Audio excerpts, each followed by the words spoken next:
He's the founder of Next Big What, which was formerly known as Plug.in. It's the longest running startup media platform here in India. So take it away, Ashish. Thanks, Joe. Hello.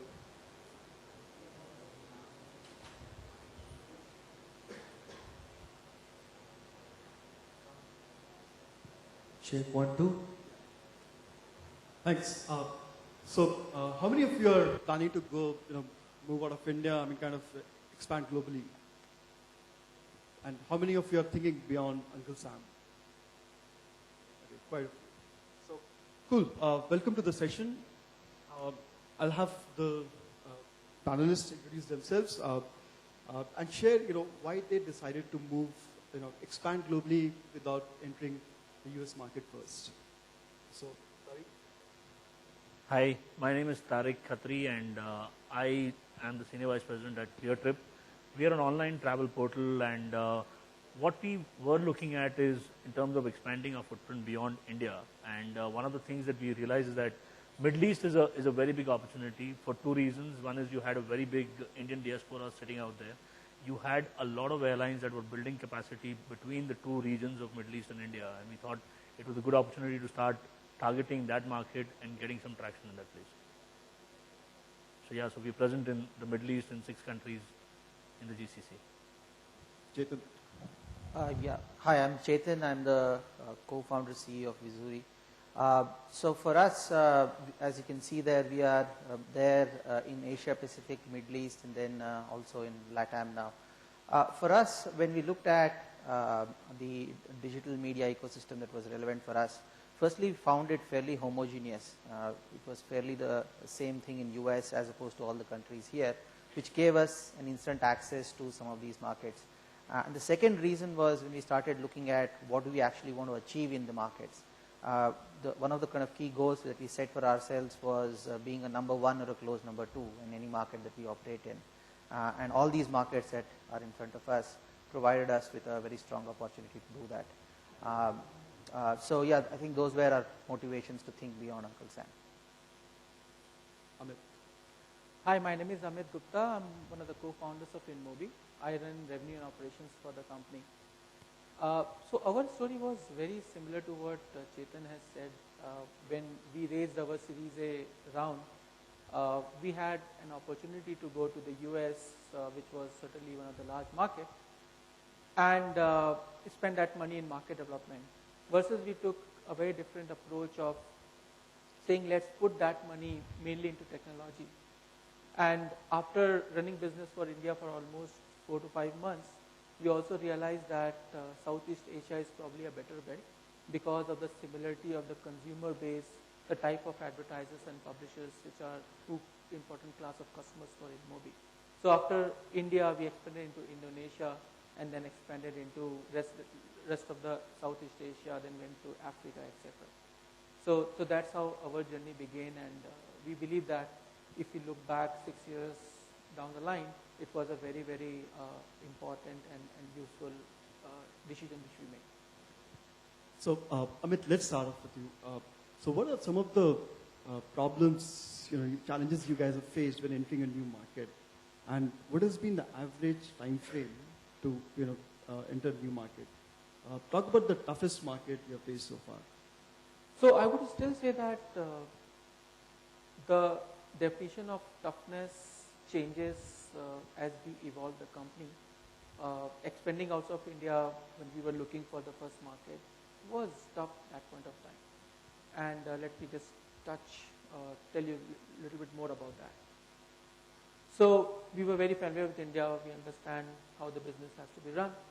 And then after we realizing that, okay, our next ground is going to be Indonesia, we not knowing anything about Indonesia, how the system works, and there's a sense of fear because you have never been there, etc. But one thing we realized that as long as you can get a visa, and maybe just one person who know you, maybe sometime just to give you an invitation for visa, or be the single link to connect you with 2 more companies or entrepreneurs. And that's how it started. And we were fortunate to get one introduction from one of our investors and also doing some LinkedIn thing. And then the journey began. One guy will introduce us with 2 more guys, and 2 more guys will introduce us with 5 more guys. And there was a kind of a geometric progression built on top of that. And then that's how basically we began our journey. And one more thing which was interesting, that there were few publishers in our case who were common for India as well as for Indonesia. So building business for a new country, at least on the supply side, was easier for us. Now the second phase where I would like to talk about where we were like 3 years into the business and looking for more countries. China was one market where we got very pleasant surprise, I would say, where yes, there were issues around languages, there were issues around licenses, and a common perception that you cannot get your business in China. But despite of that, we again followed the same path, figured out someone who can be our advocate and our well-wisher, and we met with top companies and we got very, very warm response. And today China is one of our top 5 markets across the globe, which is again not very common. US is another market where we knew people, but unlike China where we got very, very warm reception, US was like, hey, you guys are an Asian player, and I know you are very, very big in Asia, but at the same time they had a perception that Asia equal to not seeing digital, then how can you figure out life in the US? And we had to work very hard to change that perception that what we are bringing on the table is at par with whatever you are seeing in the US, and that's actually better than that. So it was unpleasant experience for us, and to me it was another phase of the toughness where we got into the US. So today US is one of our top 3 markets. We're doing extremely well over there as well. Chetan, you want to add to that? Sure. So when I kind of go back to the first part of your question in terms of the time it typically takes to start generating the business. So on an average, when I look back, I think it took us about 3 to 6 months of being in the market to start getting some meaningful chunk of revenue. May not be profitable revenue, may not be the kind of best long-term bet that you place, but something started rolling in. And in that context, when we kind of put the markets in light, one of the things we did is we went through a systematic 3 to 4 step filtering process for each market, right from understanding the ecosystem to getting the first customer, to getting a on-the-ground consultant, to kind of hiring more people, to setting up a more legal entity sort of thing. So those 4 or 5 steps were there. And in that context, talking specifically, I think Korea has been one market that we've not been able to crack. All the Asian markets in general are very closed, have their own ecosystem. And figuring out the right entry mode is as important as essentially having the right product.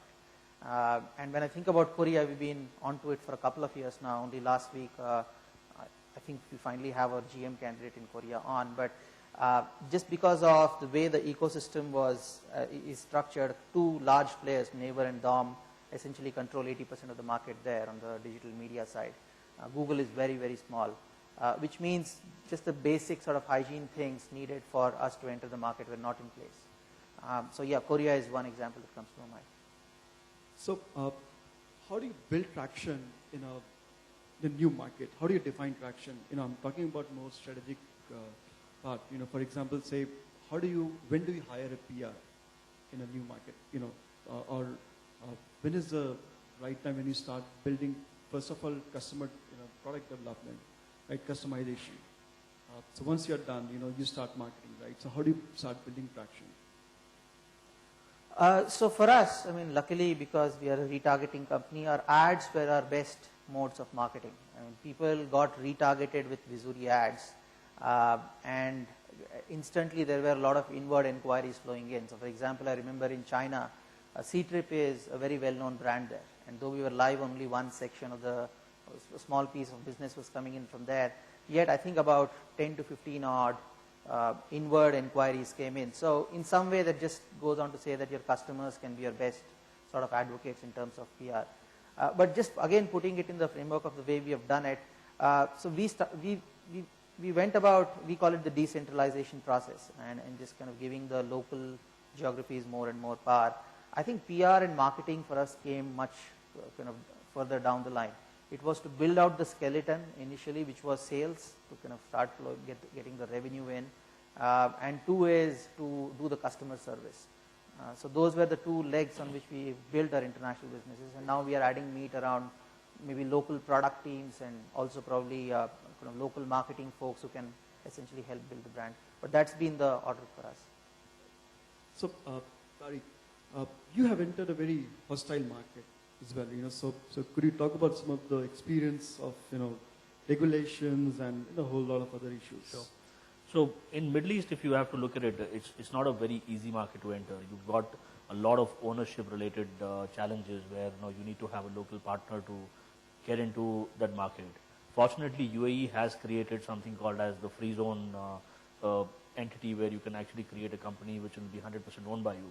But as soon as you move out of the UAE, and if you look at Saudi as a market which is possibly the biggest market in the GCC with around 26 to 28 million population and around 16 to 17 functional airports in the country, it just becomes a very big market to look at. But when you want to enter that kind of a place, there are so many regulatory challenges and more importantly, a lot of unknowns which you don't know what you're going to encounter at that point of time. So getting a bank account, for example, is very, very tough in Saudi. You need to have a local partner that enables you to do that. Remittances outside Saudi are not permitted. If they are, they come with a very heavy tax burden on that, which means your overall revenues kind of get depleted out there. So, and more importantly, unlike a UAE, which has 80% expat population and 20% local, Saudi is the other way around, where you have a 20% expat population and 80% local. And that makes it even challenging because you need to make sure that you need to hire locals out there. You need to have the local language capability out there, and you cannot have a team that cannot not speak that language out there. So these are some of the challenges that we've had to face, and figuring out how do we tackle each of this step by step. And we being a very service-oriented company, so we've got two things that we need to have in being relevant for a market. One is we need to have the right content which is relevant for that market, which includes all the full service carriers, the low cost carriers, etc., etc. Having a local service team so that you need to be able to service them in Arabic. And the most important thing is payments, which are more localized for that market because credit card penetrations are not something big in that region. So these are things that we faced, and we managed to overcome them by working with different people or different partnerships in a way which do not dilute our holding of the company in any which ways. And did that also impacted your marketing plan, your entire business plan for the country? I think marketing is something that we always looked at as a second step. The first step was making sure that the infrastructure is in place, which included having the customer service side, the English, Arabic side, making sure that we had all the payment options covered from a debit card, credit card. Interestingly, like in India, we're so used to using our debits for online transactions. In the Middle East, 80 to 85% of the debit cards are specifically blocked by the banks to be used for online transactions. And with the lower credit card penetration, you don't have debit cards that are being used. So that is also changing. But we needed to be ready with the ability to accept debit cards on our side. So cash became something that we had to introduce. Net banking is something that we've kind of introduced in the market again out there to get more people to start transacting with us. Interesting. So talking about entering a market and exiting a market. So Amit, would you like to share your InMobi exited African market, right? So you should share that. Sure. So after Southeast Asia, we found the synergies of consumers, advertisers, and publishers in Africa. So we landed again to Cape Town and Johannesburg. And market actually again welcomed us. We started doing some good business. But after that initial phase, what we found that market does not have a lot of depth, where we couldn't find basically hundreds of customers. So the customer list was limited to those 10 to 15 key set of accounts, and we basically, because we got some really good response, we put people on the ground. So we had a team sitting in Nairobi in Kenya, Joburg, and Cape Town. And South Africa, I don't know any one of you, actually many of you are aware of that market, sellers in that market. the salaries are actually as high as what you pay in London or in San Francisco. Like they are paid at the top notch if you want to attract the best talent. So with we paying salaries of almost a developed world or developed market and getting revenues or business worth an emerging market, so that equation was not making sense. So last year, beginning 2012, we make a decision that, hey, while we are making money, but it is not decent enough or big enough for us to justify a direct sales organization of 15, 20 people sitting in that region. So we kind of pulled out, we changed our channel strategy for that market. So right now that region is being served out of London and India, Bangalore.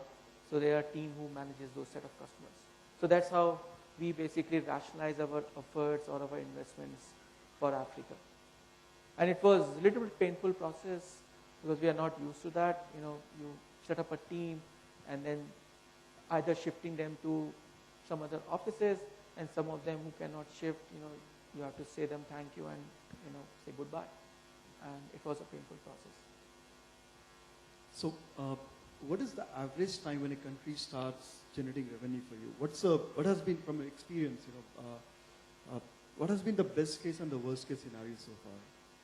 So, Amit, you want to start? Sure. So, very quickly, just because there's a nuance about mobile and certainly our business, where there's a network effect built in. So when we entered Indonesia, I would say we started making money in a month's time. There are markets like China where we had to do a lot of operational things to start business, like take license, which took 6 months, etc. There, the number was actually much larger. And I can imagine for different businesses where you have to start everything from bottoms up, the time will be very different. But just because of our network effect, our time to revenue after we have activated the business was rather shorter. But would love to hear, you know, you can hear thoughts from ClearTip and the jury, how it worked for them. Yeah, so I think entering the market for us, so if I look at the different ways in which we have entered the market, some of it has been very, very bottoms up, in the sense you get the first client sitting in here, and of course that means immediate revenues even before you go there, versus some of the later bets that we placed, wherein you go and sort of set up an office, set up an entity, and hire the GM, and then you expect the revenues to come in. So while the best case was kind of zero, I think the worst case has been more like between 3 to 6 months, I would say. That's when you would get your first customer, your first set of revenues flowing in, first validation of the proposition and let's say the P&L equation for the market, and some of those things. So that's been sort of the range in which we have played. By the way, in that regard, even for us, it was almost 1 year where we are hiring a GM, setting up the entire ops layer, and meaningful revenue. So I think revenue coming is one milestone, but meaningful revenue coming, this actually has taken almost 1 year to us as well. So it's kind of consistent. So for us, different markets have behaved differently, especially if you look at the GCC as a region. UAE has been far more receptive, and we possibly started seeing revenues coming in within the first month itself. When you look at smaller markets like Oman, which though has a large population, but not a very internet savvy population, it took us around 3 to 4 months to start seeing some movement coming on that. Saudi, on the other hand, was in the range of around 5 to 6 months. It started because the requirements and the infrastructure requirements were slightly different for that market. So it varies between a month to 6 months is what I would say. But a meaningful revenue, as what we're talking about, it takes approximately 6 months to start being a little more relevant to say that yes, this market is worth investing more, and we should possibly up the marketing spends to kind of start acquiring more customers out there. So, question to all of you, what has been some of the surprises, good ones, bad ones, and some of the assumptions, which, some of the hypotheses that you went into market and you kind of realized that, oh shit, you're totally wrong, so let's talk about that. So as I said, for Africa, it was the depth of the market, which was not so pleasant, although from an P&L perspective, that region was doing well, but we saw depth issue. China also briefly touched, where we were entering, you cannot do business, and yes, there were issues, even for Japan for that matter, I remember our first meeting used to be with interpreter, where, and we are not used to that, right? You're talking to this guy, but talking to him literally via him, and the same. And one more thing, just because you're covering so meetings and you always plan that, okay, I'll be able to cover my story in half an hour, but just because one more layer in the link, there will be 2x time. So those things which are a little bit tricky. But at the end of the day, both Japan, China, they were reasonably pleasant surprise for us, I would say, because market accepted us, kind of, we went in with a preconceived notion that we will not be accepted. In fact, there's one more interesting story when we were in, we did whole Southeast Asia, Middle East, Africa belt. We were not sure whether even in Europe we will be accepted or not, our technology is good enough or not. And we spent some time in Germany, in UK, same thing happened. We found that our offering is way too superior than the players who are already sitting there from last many years. So those were the good surprises for us. And I said the last one, which was unexpected, was North America, US, where it took us almost 1 year to figure out, like, to predict that perception that, hey, we are not just, just Asian is not equal to not good in advertising, but we have a strong value proposition. And it was not a great surprise, great, experience for us, unpleasant one. Chetan? So for us, I think a couple of markets overlap, but probably different perceptions. So Japan, our initial perception was it was a market wherein East meets West. So you have a strong culture, local thing, and then also an appreciation for new technologies, new products. So it turned out to be a capital East meets a small West, in the sense that I think the culture, the language nuance, the sort of interpersonal relationships, just override a lot of the underlying technology and innovation that you do. I think there needs to be a very strong bondage between the two. So that part, it took us almost about 6 to 9 months to see any initial sort of traction there. And now, but once you are in there and once you kind of are recognized as a local player who's here for long, the market starts responding much more favorably. So for example, we've been working with Amazon now for past 4 or 5 months, and they've been very happy. Whereas the first 6 months was all about introducing ourselves and the company and all that. So that was, a mixed bag, in the sense that I think the initial part was too slow, but the later part has been a sort of a positive part. The other market that has thrown up certainly a lot of surprises for us is LATAM, and Brazil in particular.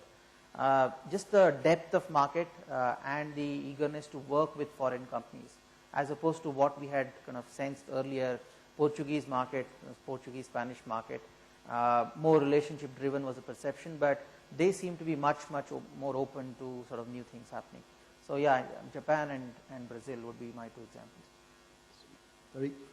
So we again, slightly a different business altogether, more from a B2C, service related thing. It's all about figuring out which are the kind of communities that are more susceptible to using a product and service like ours.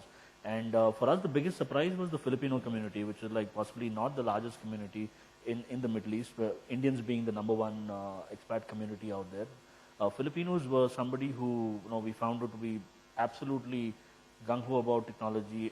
The adoption rate was far high, and very soon we found that, instead of India, that would have been our largest selling destination, Philippines became our top selling destination out there. So, the Filipino community kind of, spreads out in terms of, a lot of word of mouth that helped us get more of that kind of, a business from that kind of community. So I think that was a big surprise for us. Cool. So before we open for Q&A, can we quickly have 60 seconds advice to entrepreneurs and companies entering the non-US markets? So Tarique, 60 seconds. Okay, so for us, what I would advise all the entrepreneurs who want to look at specifically going out of the Indian market and not looking at the US, the Middle East is a big opportunity. And one thing which you need to be very, very clear about is that you need to make sure you have all the infrastructure requirements in place before you actually start spending any money for acquiring of customers. And infrastructure means it would be getting all your licenses in place, getting your bank account in place, getting the right team in place out there, or if you're managing the team from here, make sure that you have the people who are in a position to be able to manage the businesses out there and understand the local nuances of that region, because Arabs are a very different community in that sense. So I would say get the infra in place, get your people in place, and then kind of look at putting any kind of marketing spends out there to acquire customers. So I think 2 to 3 things. Firstly, I mean, we are a strong believer in markets outside US, and so my first advice would be there is a world outside US, and all the companies should certainly explore it and look at it seriously. The second bit is just in terms of people, what we have found is the first person that you hire in any geo just sets the bar for you, both in terms of the way the market perceives you and also in terms of the way the future sort of recruits happen. So just be very, very careful about the first person that you hire. And this holds true for non-US countries, especially because the connections, linkages are relatively weak. So that's the second thing. The third thing is look out for the ecosystem, the underlying ecosystem, which essentially is not the same for many of the markets outside US. It's a very heterogeneous group. Even within Southeast Asia, I think that Thailand is very different from Indonesia. So just understand the local nuances before you place your bets. Amit. So at least from my perspective, what has worked for us is, and I'm sure that most of the people in this audience, they're building product. And if it is underlying business's product, then you need to make sure that your product is really, really good. So rather than spending money on marketing or market development, focus main on product, and then figure out your strength and weakness where your product will be accepted, because that's what it matters the most. The second part is setting up a DSO organization, which is like ongoing operation, is very, very expensive, and typically you end up blowing a lot of money. So rather than just getting to setting ongoing operations, unless you really, really need it, leverage online sales and inside sales. It's actually a very, very good model to have a nerve understanding of the market with some visit once a month, spend a week over there as a founding team, core member team. That is actually very, very helpful. And but last but not the least, I think this whole prudence about where do you want to spend your money, like even if you have got money to do market development, so you need to be very careful about putting salespeople. So as most of the good product companies, good product managers will say that let salespeople be the order taker. So that's the actual ultimate nirvana for any good product company. Let product be sell on its own. And that's something which as a founder, as a core team member, I would say you guys should be aspiring for. While salespeople can be just taking the order. And that's a great situation for you. Cool.